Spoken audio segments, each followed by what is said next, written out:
नमस्कार, मैं हूं दीपा मिस्त्री। आप देख रहे हैं गोल्ड सिटी न्यूज। आज के दिन मोगा भाई हॉल में आने वाली नवरात्र और दशहरा त्योहार के लिए मार्गदर्शन देने के लिए मीटिंग रखी गई थी।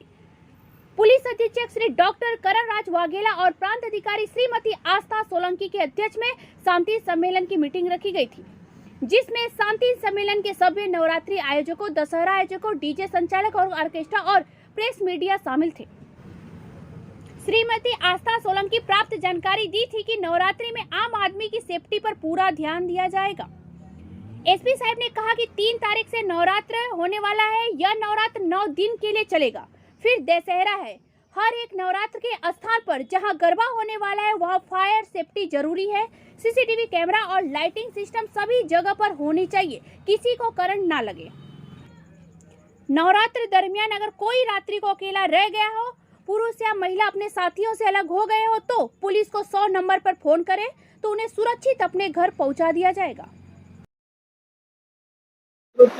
शांति समिति में बैठक होती नवरात्रि आयोजकों ने कया मुख्य होकर समझ आगामी 3 ऑक्टोबरથી માતાજીની આરાધનાનું પર્વ નવરાત્રી શરૂ થઈ રહ્યું છે।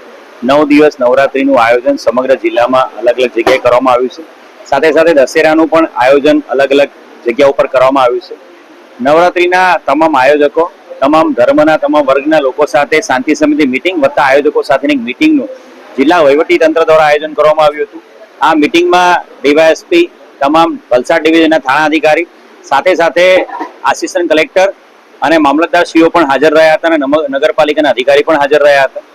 સમગ્ર જે મીટિંગ હતી એમાં મુખ્ય મુદ્દા જે ચર્ચા કરવામાં આવ્યા છે એ નવરાત્રીના આયોજકો દ્વારા તમામ એન્ટ્રી એક્ઝિટ પોઈન્ટ, ગરબાના ગ્રાઉન્ડ, એની સાથે સાથે જે પાર્કિંગ એરિયા છે એ પાર્કિંગ એરિયામાં અને ગ્રાઉન્ડ ઉપર ને એન્ટ્રી એક્ઝિટ ઉપર ફાયર એક્સટિંગ્વિશર, ફાયર ટેન્ડરની વ્યવસ્થા, તમામ પ્લેસીસ ઉપર પ્રોપર લાઇટિંગની વ્યવસ્થા, સાથે સાથે તમામ એરિયામાં સીસીટીવી કેમેરાની વ્યવસ્થા કરવા માટે ભાર મૂકવામાં આવ્યો છે।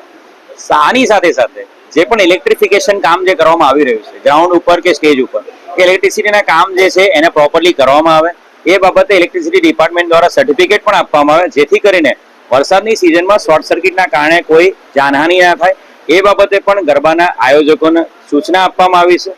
આ ઉપરાંત જિલ્લા વહીવટી તંત્ર દ્વારા જે 2 ઓક્ટોબરે સ્વસ્થાયી સેવા અભિયાન ચાલુ કરવામાં આવ્યું છે અને જે આ અભિયાન છે સમગ્ર રાજ્યમાં સ્વસ્થાયી સેવા 2024 સમગ્ર રાજ્યમાં 31મી ઓક્ટોબર સુધી ચાલવાનું છે। તો એ અભિયાનમાં તમામ નવરાત્રીના આયોજકો પણ જોડાય અને 2 ઓક્ટોબર એક જ દિવસ નહીં પણ સમગ્ર નવરાત્રીના 9 દિવસ પોતાના ગ્રાઉન્ડ ઉપર પ્રોપર સફાઈ રાખે। ગ્રાઉન્ડ પર નવરાત્રી પત્યા પછી પાર્કિંગ એરિયા, ગ્રાઉન્ડ એરિયા અને આસપાસના એરિયામાં જો સ્વચ્છતા રાખવામાં આવે તો એક સારું ઉદાહરણ વલસાડ જિલ્લાના નવરાત્રીના પ્રોગ્રામ દ્વારા લોકોમાં પહોંચી શકે। આ ઉપરાંત એક વલસાડ જિલ્લા પોલીસ તરફથી એક નવતર અભિગમ કરવામાં આવ્યો છે।